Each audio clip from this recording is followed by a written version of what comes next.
Assalamualaikum warahmatullahi wabarakatuh. Pada kesempatan ini kita akan membahas secara ringkas tentang hukum tegangan Kirchhoff dan hukum arus Kirchhoff. Oke, kita langsung ke hukum tegangan Kirchhoff atau biasa disebut sebagai KVL. KVL ini kepanjangannya adalah Kirchhoff's Voltage Law. Nah, ini pernyataan singkat dari KVL adalah total tegangan pada suatu loop, ya. Loop ini bisa juga diartikan sebagai rangkaian tertutup, ya. Itu sama dengan 0. Atau sigma V sama dengan 0. Total tegangan pada rangkaian yang tertutup sama dengan 0. Kita contoh, tentukan arus I dan tegangan pada R1. Kita lihat, ini ada sumber tegangan harus mengalir dari kutub positif ke negatif. Maka I dari sini mengalir ke sini, mengalir sampai ke negatif lagi. Perhatikan bahwa di sini dia melewati R itu. Berarti ini positif negatif, dari positif ke negatif. Intinya gitu. Berarti ini positif negatif. Maka ini saya sebut sebagai tegangan pada R1 ya. VR1 dengan menggunakan hukum Ohm yaitu VR1 sama dengan I kali R1. Begitu juga dengan ini. I-nya dari sini ke sini, maka positif ke negatif. Ini saya sebut sebagai V pada R2. Baik, berikutnya kita lanjutkan. Pernyataan KVL adalah total tegangan pada rangkaian tertutup sama dengan 0. Ini kan rangkaian tertutup ya, maka kita bisa terapkan KVL. Sebelum kita lanjutkan, kita harus menggambar loopnya. Loop ada dua pilihan, apakah pertama searah jarum jam atau yang kedua berlawanan arah jarum jam. Biasanya di buku dan saya juga lebih suka menggunakan loop yang searah jarum jam. Maka saya akan buat loop seperti ini. Nah, sekarang kita lihat panah ini kita coba mulai analisis dari sini. Dia pertama kali menemui tanda negatif ya dari sumber tegangan. Maka kita tulis min 20 volt ya. Terus kemudian loopnya bergerak dari sini ke sini ya. Maka dia menemui pertama kali adalah tanda positif. Maka plus tegangan pada R1. Begitu juga dengan ini, tegangan pada R2. Maka ini persamaannya ya. Selanjutnya kita ini jabarkan dalam bentuk I kali R, ini juga sama. Ya, perhatikan bahwa tegangan Ohm di sini adalah V pada R1 dengan I kali R1 itu 2 ya. Atau 2I, ini dia. Begitu juga dengan R2, I kali 3 atau 3I. Nah, ini saya tambahkan 2 tambah 3 jadi 5I. Terus kemudian 20-nya saya pindah ruas menjadi plus ya, plus 20. Maka I sama dengan 20 per 5 ya. Artinya I-nya sebesar 4 ampere ya. Berikutnya kita cari tegangan pada R1 ya. Tadi kan udah ketemu tuh. I-nya 4, R1-nya 2. Jadi 4 kali 2 itu sama saja dengan 8 volt. Nah, itu. Jadi KVL mudah ya. Oke, berikutnya ini soal KVL yang berikutnya, tentukan arus I dan V0 pada rangkaian berikut. Ini rangkaian tertutup, maka kita bisa terapkan KVL. Karena kita bisa terapkan KVL, maka langsung saja kita buat loopnya ya. Nah, oke, ini jangan dilihat dulu, nanti membingungkan. Ini hanya soal ya. Ini soalnya, tapi jangan dilihat dulu ya. Fokus ke yang di loop. Oke ya, karena loop kita bisa terapkan KVL ya. Sekali lagi dijelaskan di sini. Sigma V sama dengan 0. Maka kita lihat, kita mulai dari sini. Dia pertama kali menemui tanda negatif. Berarti min 12.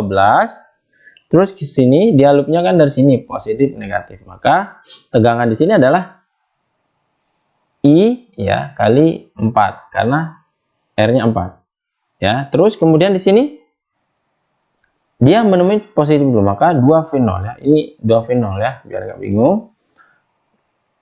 Nah, ini dia ya, 2V0. Terus dia menemui loopnya menemui tanda negatif dari 4 volt, maka min 4 ya.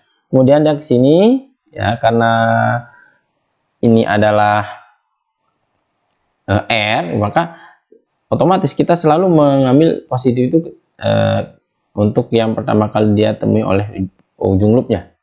Ini positif negatif ya, maka jadinya plus ya, karena yang bukan pertama kali itu positif. Plus I kali 6 atau 6I, ini dia. Baik, ini masih perlu perbaikan karena ini dinyatakan dalam V0, sedangkan ini ada I dan V0 itu dua variabel yang tidak diketahui, maka kita harus membuat menjadi satu variabel di sini menjadi I ya, supaya nanti kita bisa langsung pecahkan persoalan ini.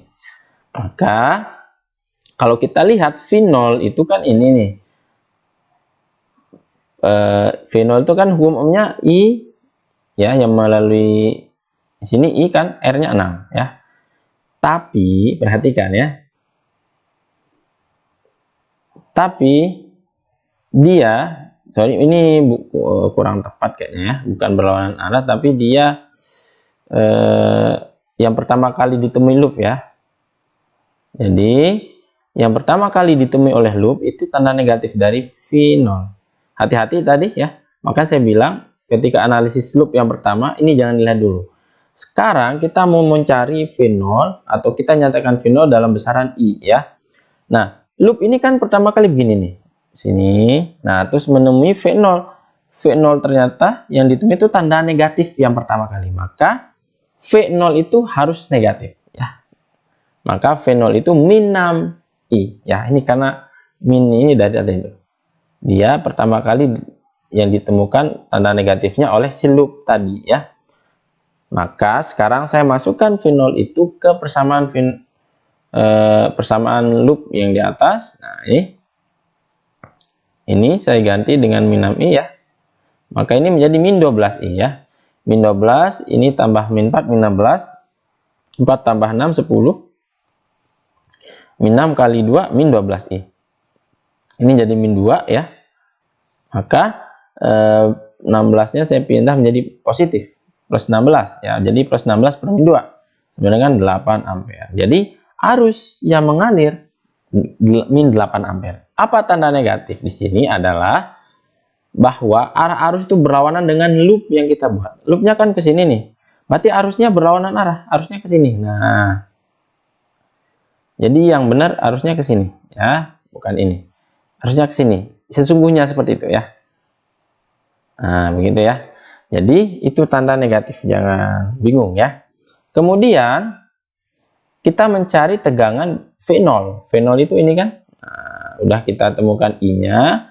Jadi sekarang tinggal kita masukkan I yang sebesar min 8 ampere. Min 8 kali min 6 sama dengan 48. Jadi ya, V0 di sini adalah 48. Berarti ini kalikan 2 di 96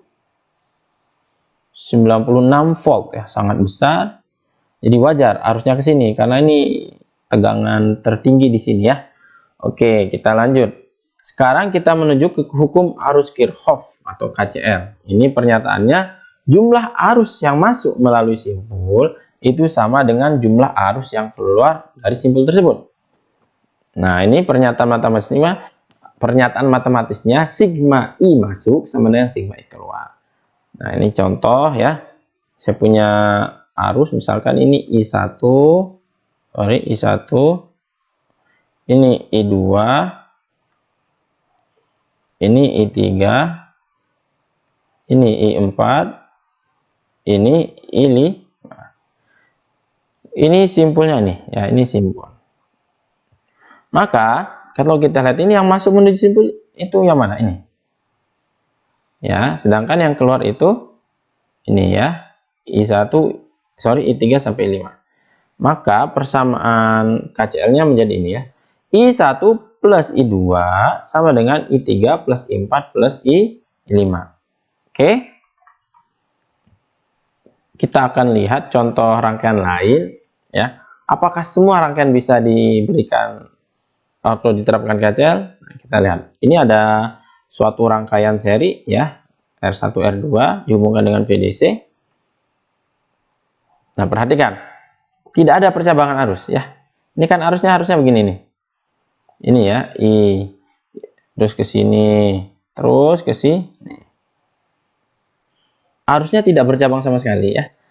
Jadi, jika kita menemukan arus tidak ada percabangan, maka kita tidak bisa menerapkan KCL. Ini kuncinya, jadi harus diingat ini sangat penting ya. Ini tidak ada percabangan arus. Terus, saya punya rangkaian yang seperti ini. Nah, sekarang diparalelkan antara R1 dan R2. Perhatikan bahwa ini kan misalkan, ini kan positif ya, berarti arusnya mengalir I misalkan ya. Terus dia menemukan suatu simpul ya di sini. Kemudian dia akan terbagi. Ada yang ke sini ya, saya sebut sebagai I1, ada yang menuju R2, I2. Nah, maka di sini itu ada I masuk sama dengan I keluarnya sama dengan I1 plus I2. Wah, kira-kira begitu ya. Maka kalau kita melihat ini ya, ada percabangan arus ya. Ini percabangan arus, ini simpul ini. Maka setiap kita menemukan arus yang bercabang, kita bisa menggunakan atau bisa menerapkan KCL. Ini kita contoh soal. Tentukan I1. Nah, ini maksudnya ya. Ini I1, sorry. Biar nggak bingung. Ini 0,5 I1. Nah, ini ya. I1 dan V0. V0 itu ini ya. Dari rangkaian di bawah. Pertama ya. Ini ada dua simpul ya. Ini simpul A, saya sebut sebagai simpul A, ini sebagai simpul B. Selain simpul ada loop ya.